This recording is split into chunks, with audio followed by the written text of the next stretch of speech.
Bueno, pues gracias a ti y gracias a todos por venir. Yo, la verdad es que voy a intentar tener tiempo de explicarles lo que hago yo personalmente en mi investigación, pero prefiero centrarme más en general, de hablar de arqueología en general, porque la arqueología sí que seguimos siendo una minoría en cuanto al mundo profesional. Es una disciplina bastante más joven que la biología, la química y la física como carrera, y es más desconocida, es más rara, suena más rara y hay menos gente que la estudie. Entonces voy a intentar dar unas pinceladas sobre lo que es la arqueología actual, contemporánea. La arqueología ha sido en su corta vida una carrera de hombres. Y entonces voy a incluir algunas pinceladas sobre la mujer en la arqueología o desde cuándo hay mujeres en la arqueología o cómo lo han hecho. Y me alegro mucho de que Teresa haya puesto tanto énfasis en dar un ejemplo de lo que es una carrera de investigación exitosa actual, porque la arqueología tiene una línea de investigación y yo estaba dudando de qué hablar porque es tan importante en un mundo en el que estamos en crisis académica y que la gente, los jóvenes, están cada vez más dudando si meterse o no en eso porque me voy a quedar sin trabajo. Ven los ejemplos que le rodean y es un poco deprimente. Teresa ha dado el tráiler perfecto para mostrar que no solo ella ni yo, sino hay una masa crítica de gente por el mundo haciendo carreras parecidas a las nuestras. Y han visto que tienen familia y todo, no son gente rara y desequilibrada. Y lo que ella ha dicho del equilibrio, estoy totalmente de acuerdo. Es algo que en la arqueología, sobre todo en la arqueología, hay que tener muy presente, porque la arqueología, y como ya lo verán ahora, es una carrera con un componente de campo y de viaje bastante fuerte. Para una madre de familia eso es muy difícil, ese equilibrio es muy difícil. Y de hecho, dentro del mundo profesional de la familia, de la arqueología, ese equilibrio está a veces mal entendido. Y voy a empezar por ahí, y ya así dejo el tema, porque vamos a dejarlo aparcado, pero muchas veces yo me meto en blogs de colegas, de mujeres de éxito, y en el campo de la arqueología una mujer de éxito, madre de familia, se considera aquella que es capaz de llevar su trabajo bien y que sus niños estén bien con ella. Y se los lleva a la China, a Australia, donde tenga que excavar, y viajan, y ella dice que qué bien lo he hecho, porque consigo que mis niños tengan una experiencia de vida y yo consigo excavar, y siempre mencionan lo duro que es para ellas. Y anima a las otras mujeres diciendo, pues mira, sí, tienes que trasnochar y trabajar el doble porque luego de día excavar y de noche con tus hijos, viajar, las horas de vuelo, el campo, tienes que meterlos en campamentos, y nunca mencionan los sacrificios que hacen ellas por sus hijos. Y ahí yo creo que se está perdiendo el equilibrio. Para intentar sacar a la luz la arqueología y que no se muera y que se siga haciendo, entonces yo no he visto ningún caso, yo me siento sola en ese mundo, de madres que digan, yo voy a dejar de excavar tanto. Y en el verano, en lugar de excavar 3 meses, voy a excavar 1 o 1 y medio, y el resto voy a estar donde yo vivo con mis niños y los voy a llevar a Aqualand, que es lo que les gusta a ellos, o con sus amigos, o lo que les gusta a ellos, porque yo pienso que para ellos es buenísima una experiencia de vida, llevarlos a Tailandia, al calor y a que aprendan tailandés, pero ellos a lo mejor están aburridos, quieren estar con sus amigos y sienten raros. Entonces, lo aparco ahí diciendo que en arqueología ese equilibrio todavía yo lo veo un poco lejos de la realidad y voy a luchar por él. Ahora ya vamos a entrar a lo que es la arqueología como vocación y como profesión, porque yo tengo una arqueología de vocación. Yo empecé a excavar cuando tenía 17 años, fue mi primera excavación, y desde entonces el único verano que paré fue cuando nació mi primer hijo, a los 33. O sea que yo me considero una arqueóloga por vocación, que he sacrificado todo mi tiempo libre para ello y que me apasiona. Y entonces voy a hablar un poco de mi punto de vista a partir de cómo Teresa lo ha hecho, a partir de mi experiencia personal, ¿no? ¿Qué es la arqueología? Vamos moviéndonos. La arqueología es para todos vista como algo que queríamos estudiar cuando éramos pequeños, como ser astronauta, y luego se nos pasa, ¿no? Luego, al ser adultos, maduramos o nos convencen de que eso como carrera, como salida laboral, es bastante infantil, ¿no? Ingenua. Y eso, en eso tiene que ver lo que les decía, que es una disciplina de minoría y que es más joven, llevamos menos tiempo como carrera profesional.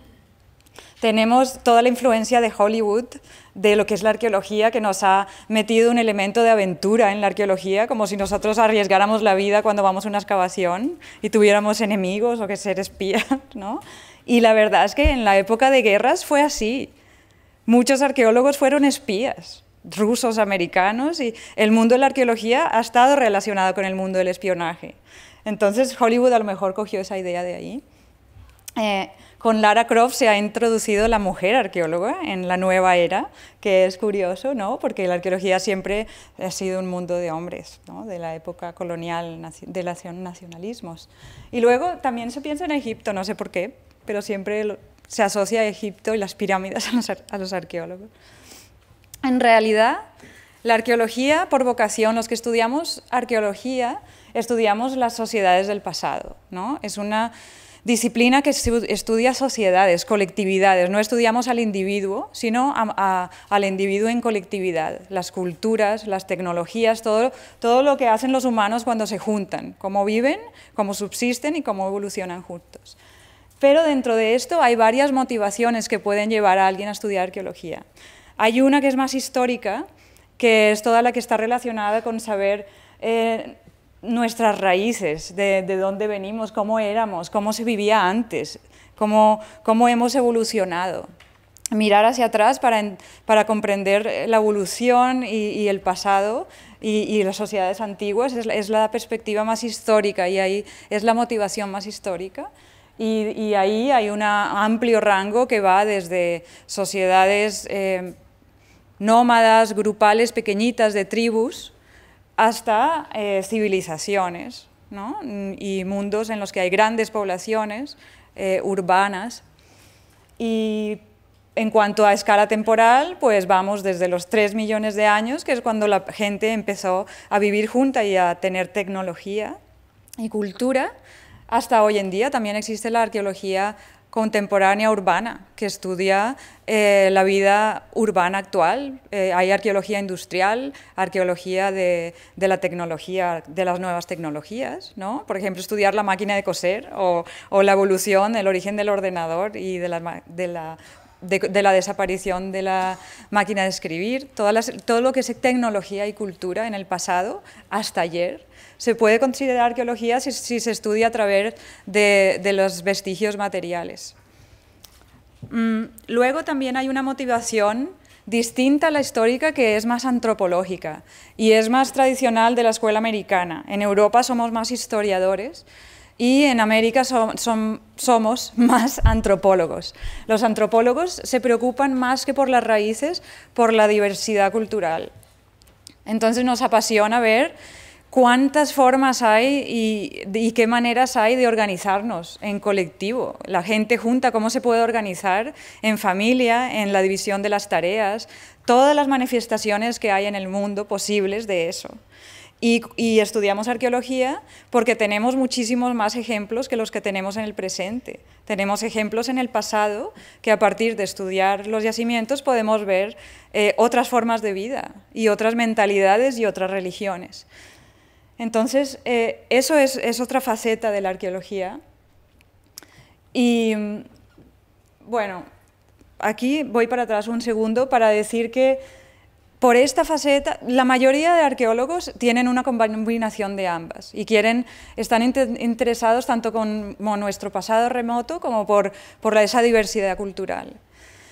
Y lo que sí compartimos todos es esa pasión por viajar y por estar en contacto con otras culturas, porque en realidad cuando excavamos lo que queremos es estar en contacto con esa gente. Si tú cuando excavas un esqueleto estás en contacto con esa persona, o cuando excavas una casa te estás imaginando cómo cocinaban ahí, es un contacto directo que es apasionante. Entonces de ahí viene esa motivación y ese placer por viajar, y cuando vamos a excavaciones, de hecho, depende de dónde vayamos, nos tenemos que integrar a esas culturas y convivir con gente diferente a nosotros. Y todo eso lo estamos registrando y nos está enriqueciendo para tener una perspectiva de lo que es la cultura mucho más amplia y más rica. Y de ahí viene que en los orígenes de la arqueología esto fuera una carrera de hombres, ¿no? Porque la arqueología, aunque siempre se ha interesado por el pasado desde la época griega, o incluso posiblemente la gente prehistórica también se preocupara por el pasado y se preguntaba de dónde venimos, pero como profesión, como carrera, la arqueología se remonta solamente a la época, a la mitad del siglo XIX, a la época colonial, de expansión del Imperio Británico, y a la época de los nacionalismos, donde interesaba toda la riqueza del mundo, traérsela y mostrarla en un museo, ¿no? Napoleón fue el primero que hizo eso, pero después todos los imperios que siguieron después de él lo siguieron haciendo, y la primera arqueología era una arqueología de hombres, sobre todo los más adinerados, que se iban a viajar por el mundo, excavaban un poco o tomaban unas fotos, luego volvían y hacían un gran modelo o una teoría sobre la complejidad cultural o la evolución humana. Eso era la arqueología. Y se pueden imaginar porque era de hombres, porque estamos en una época pues, antes del sufragio femenino, en la que la mujer no tenía derechos, y era muy complicado hacer arqueología. Ya vimos que sería una situación parecida a la que vimos, por ejemplo, con astrofísica, pero con una disciplina que ni siquiera era disciplina, estaba en sus albores, estaban empezando, apenas era un amateur que se iba a viajar y tomaba fotos, o no fotos, pero hacía dibujos o iba a excavar unas cuantas ruinas y traía un tesoro, eran tesoros. Eso era la arqueología. En esa época, sin embargo, sí hubo mujeres arqueólogas, y ellas se consideraban arqueólogas. La gran mayoría fueron británicas y americanas. Eran los dos focos de donde surgieron estas arqueólogas, y eran mujeres que estudiaban en la academia de manera muy literaria la civilización de Mesopotamia, por ejemplo, o la civilización griega. Pero después no se conformaron con los libros y se iban a expediciones. Tenían los ejemplos de aventureras y emprendedoras como Amelia Earhart, la primera piloto, o Olivia Stone, que vino a Canarias, las exploradoras, y la arqueología, como es de viajar, está muy ligada a esa época y a esas mujeres de esa época que se iban a la aventura a países remotos. Entonces estoy hablando aquí hay un listado que no es exhaustivo, de mujeres que se fueron a Turquía, a Egipto, a Grecia, ellas solas con mulas y 100 obreros detrás de ellas, y llevaban excavaciones. Y esas mujeres han sentado la base de la disciplina de la arqueología, porque lo hicieron a la vez que los primeros arqueólogos estaban surgiendo, no existía la disciplina. Entonces tenemos como la Asociación Británica de Arqueología, por ejemplo, actual, la fundó una mujer, o los primeros institutos arqueológicos o bibliotecas o museos americanos las fundaron estas mujeres. Entonces, desde el principio se puede decir que hemos ido a la par en la arqueología, hombres y mujeres, gracias a estas aventureras. Esta la escojo porque, además de ser una de las pioneras, de las primeras, Gertrude Bell fue una mujer activista en todos los sentidos. Entonces fue una arqueóloga británica que viajó y excavó en Siria, en Irak y en Turquía. Condujo ella excavaciones propias con obreros a cargo, con presupuestos a cargo, y ella estudió en Oxford, y en la universidad, cuando estaba de nuevo en su casa, en la universidad, se dedicó a ser activista política y fue una de las figuras fundamentales de lucha por el sufragio femenino en Inglaterra. Ayudó, además, en esa época el Reino Unido no daba muchos cargos políticos a mujeres, y Gertrude Bell como ella se iba con Lawrence de Arabia, que era un político muy influyente de la época, excavaban juntos. En Inglaterra a ella le dieron mucho poder político y ella usó ese poder político para, durante sus expediciones, hacer política. Y junto con Lawrence de Arabia ayudaron a establecer las dinastías hachemita de Irak, por ejemplo. Es decir, es una mujer que no la paró nada, no la frenó nadie, y dentro de la arqueología es una figura bastante importante. Aquí la tienen con todo su equipo de hombres trabajando. Y bueno, después de eso vamos a pasar más rápidamente a cómo es ahora la arqueología, ¿no? Rápidamente porque no ha pasado tanto tiempo en realidad. Ella, a principios de siglo, ya estamos ahí. Entonces ahora pues se hace como se hace cualquier otra profesión. No hay ningún sesgo de género en la arqueología. Menos mal, vivimos en un mundo en el que ya estamos globalizados, es muy fácil viajar, no hay ningún problema con ello. Es verdad que depende a qué país te vayas, tienes que acogerte a las normas culturales de ese país. Entonces, excavar en un país musulmán, por ejemplo, no es tan fácil como excavar en Francia. Y tú tienes que respetar esas reglas culturales, tú tienes que saber vestirte, tienes que aceptar los roles que te adjudican, pero eres más o menos una actriz durante un mes y lo sabes. Esa es la única, digamos, si vamos a hacer un hándicap sobre las facilidades o dificultades de una mujer en la arqueología, puede ser ese. Pero también es cierto que es muy fácil circunventar esa dificultad. Es cuestión de saber formar un equipo en el que tengas colaboradores del lugar que te ayuden a organizarte y que sean ellos los que gestionen todo por ti, por ejemplo, ¿no? Pero yo les digo que incluso en los países más remotos en los que yo he trabajado, incluyendo los de otras religiones, hay tolerancia, hay un reconocimiento a esa labor. Y normalmente suelen trabajar con equipos internacionales de todas maneras. O sea que lo que es tu equipo de trabajo es internacional y puedes convivir con ellos durante un mes sin problema. Sin embargo, hay matices. Aquí puse matices sueltos que se me fueron ocurriendo de experiencias mías que he ido teniendo, ¿no?, excavando por el mundo. Y, por ejemplo, en las excavaciones que he hecho en Georgia, que es una cultura machista de, ¿no?, la antigua Unión Soviética, allí los roles están muy bien establecidos y los hombres siempre están con los hombres, incluso los arqueólogos, incluso en todos los contextos, y las mujeres siempre están con las mujeres. Nosotras las arqueólogas teníamos que ayudar a cocinar y estar con ellas, ¿no? También aprendimos de ellas mucho.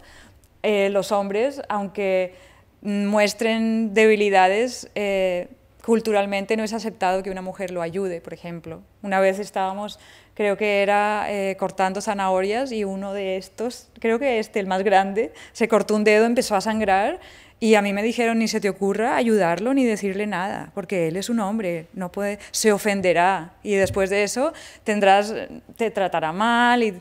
Entonces son diferencias culturales a las que nos enfrentamos cuando vamos a países que funcionan diferente al tuyo, pero como digo, es una circunstancia temporal y somos unos actores dentro de ese contexto. También me ha ocurrido aquí, en las excavaciones, en España, por ejemplo, también hay diferencias y hay sesgos, y ahí sí son estrictamente, yo creo que... físicos, ¿no? A los hombres siempre se les pone a utilizar los martillos neumáticos cuando hay que hacer algo de actividad física muy fuerte y entonces, como todos están haciendo eso, a las mujeres se les divide y hay tareas de mujeres y hombres y las mujeres tenemos que triar sedimento, a lo mejor, cribar o cosas más manuales. También hay una cierta fama de que las mujeres somos mejor en tareas de organización y de clasificación. Y entonces en la arqueología pues, parece mentira, pero eso se refleja muy claramente. Hay muchas excavaciones todavía en la actualidad en que tú ves que la mayoría de tareas de, por ejemplo, de escribir las etiquetas sobre los huesitos y todo, las ponen a mujeres a hacerlas, mientras que las más físicas se ponen a hombres. Esas son cosas que saltan a la vista, ¿no? Que no están escritas en ningún lugar, pero que se reflejan en la práctica al hacer la actividad.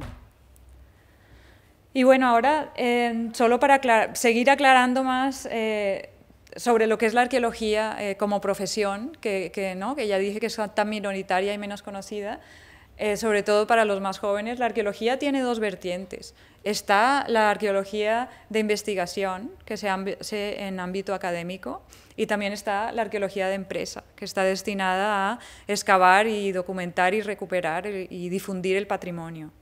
Las dos tienen una trayectoria de día a día bastante diferentes. La verdad es que podría decirse que no tienen nada que ver en la práctica. Un arqueólogo empresarial muchas veces no tiene esa misma vida que les estoy contando de exploración y de viaje.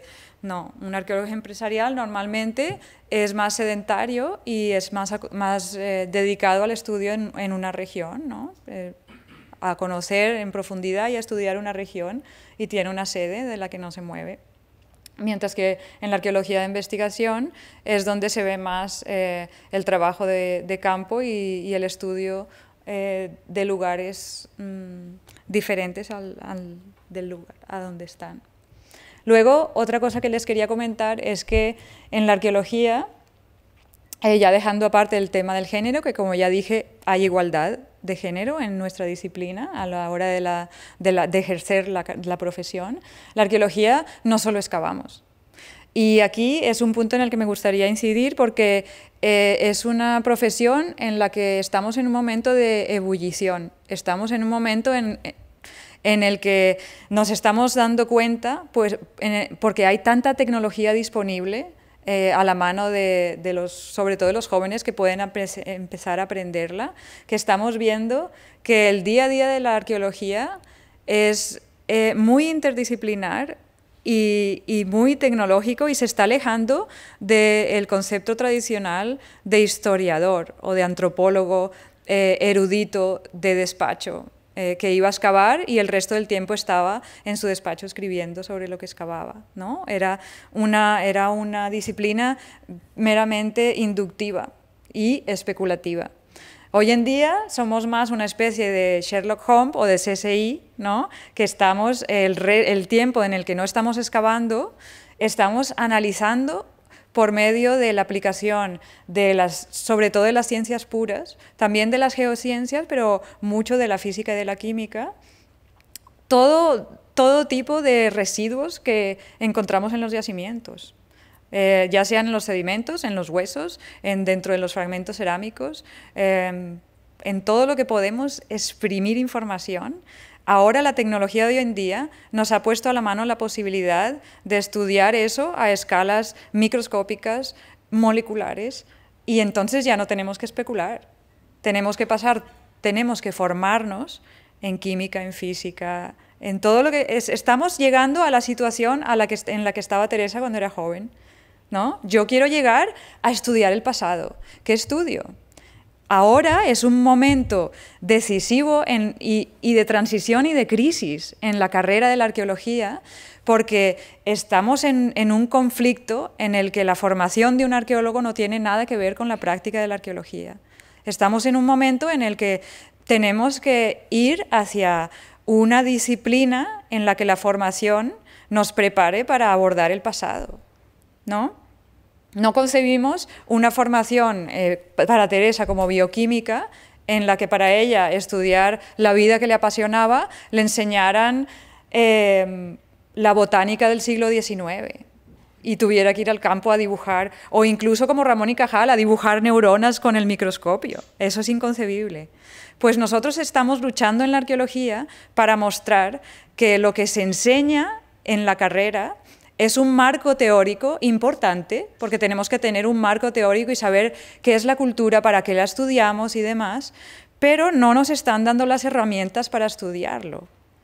Entonces, estamos insertos en una carrera de historia, por ejemplo, o en el caso de América, que tampoco está mucho más avanzada que aquí, de antropología, en la que nos están alimentando con modelos, con hipótesis, con teorías, que son fruto de un siglo y medio de mentes brillantes que han pensado sobre eso, y nosotros tenemos que estudiarlas, ver la lógica que tienen y aportar un sí o un no, o mejorar o empeorar, pero con base a... Seguimos estando especulando, nos faltan los datos, nos falta decir, vale, pues si quieres discutir sobre el género en el Paleolítico, tienes que averiguar cuántas mujeres y cuántos hombres habían ahí, no puedes elucubrar sobre ello. No lo estamos pudiendo hacer porque nuestros jóvenes en las universidades necesitan formarse con las herramientas adecuadas, necesitan...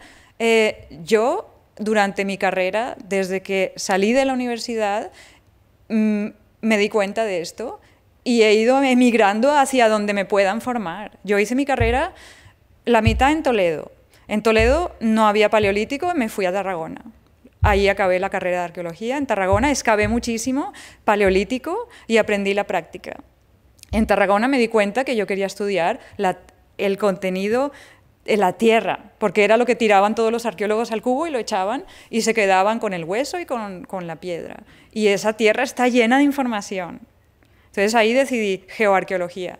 Entonces me formé como autodidacta y atendiendo a cursos de oyente por aquí y por allí, y con la tesina y aprovechando todo lo que pudiese, a especializarme en geoarqueología y estudié geociencias por mi cuenta, sin título, sin nada, pero yo tengo conocimientos de geóloga.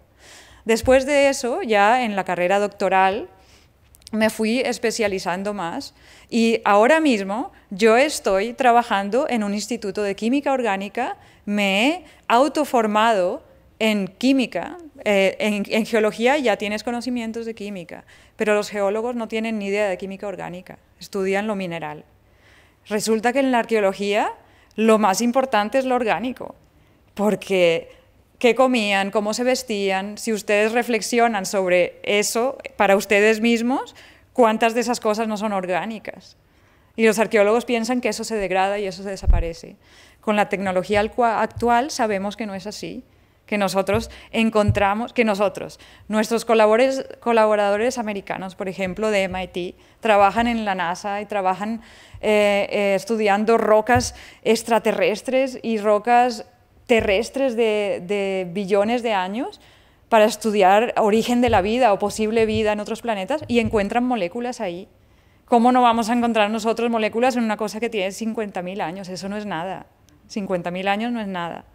Entonces, ese es el proyecto, así, en una frase, resumiéndolo, estoy en esas.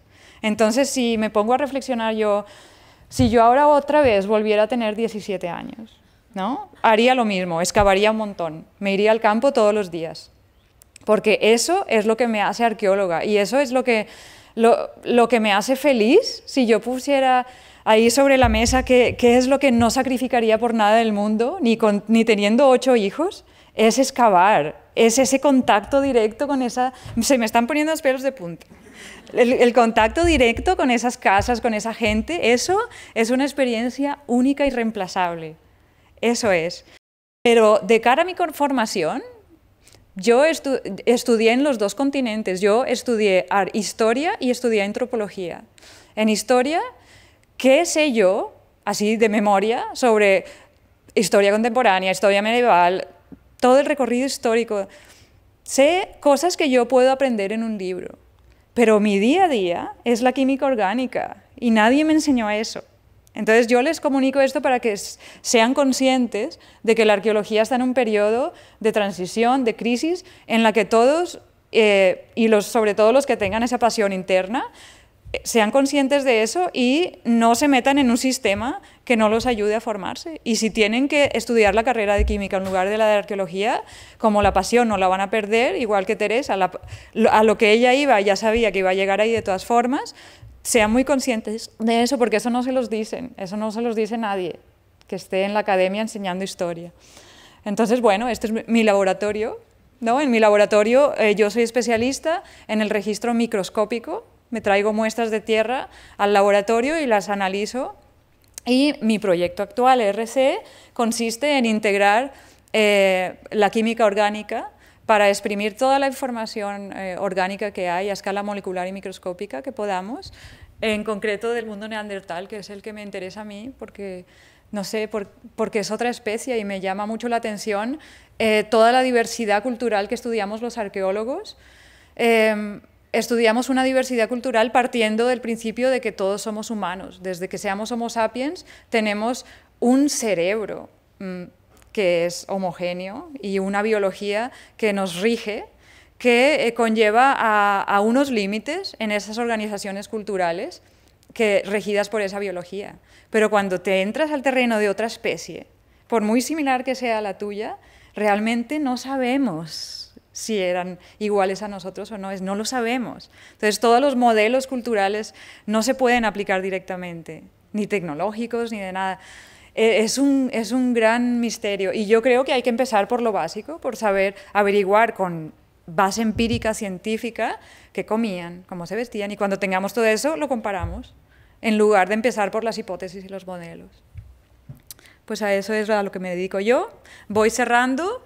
Solo contarles que a los que le preocupe lo de los viajes y el trabajo de campo, saber que es apasionante, es enriquecedor y no es fácil porque hay condiciones de vida muy duras, temperaturas extremas, a veces hay que convivir con gente con la que no quieres convivir, ¿no? Poner el cepillo de dientes en el mismo sitio de otra persona que no te gusta o que no tienes nada que ver con ella, día tras día, a veces meses tras meses, a veces comer muy mal o comer muy poco. Son condiciones de vida a las que no todo el mundo ha estado expuesto nunca o está dispuesto a hacer. Pero mi experiencia personal es que eso siempre es enriquecedor, porque si es algo, es un trabajo en equipo y te enseña, nosotros somos una especie social y en la arqueología tienes que vivir una cosa que hoy en día en el mundo occidental desarrollado ya no se vive. Somos individualistas y nosotros vivimos con nuestras familias, pero no vivimos una vida como la de un kibutz, por ejemplo, colectiva, en la que todos nos organicemos para cocinar juntos, para ayudar al otro. Eso no se hace ya. Entonces es una experiencia como persona, como Homo sapiens, que te lleva, te traslada a tus raíces como ser social, como hormiga, y eso te pone en equilibrio contigo mismo, te calma, ¿no? Y bueno, te calma y en general, ya aparte de los viajes y todo demás, la arqueología en general pienso que es una profesión fundamental porque ya todos hemos oído que el pasado nos ayuda a comprendernos a nosotros mismos y eso es cierto, porque no somos más que una suma de nuestro recorrido, pero no personal, sino como humanidad. Y entonces, cuanto más lejos hacia atrás conozcamos ese recorrido, más nos vamos a comprender y vamos a estar más tranquilos, ¿no? La causa de ansiedad de la gente es no saber, no ubicarse bien y todo lo que hablábamos del equilibrio y de todos los problemas, cuanto más amplíes tu espectro de comprensión de ti misma y colectivamente, a nivel de especie, a nivel ya de familia, de género, ¿no? Esta es la primera mujer, Lucy, 3 millones de años. Tenía cultura y tenía tecnología y tenía familia. Entonces, es un mundo en el que te aporta esa tranquilidad. Yo lo he vivido, o sea que se los puedo decir. Y nada más. Muchas gracias por todo.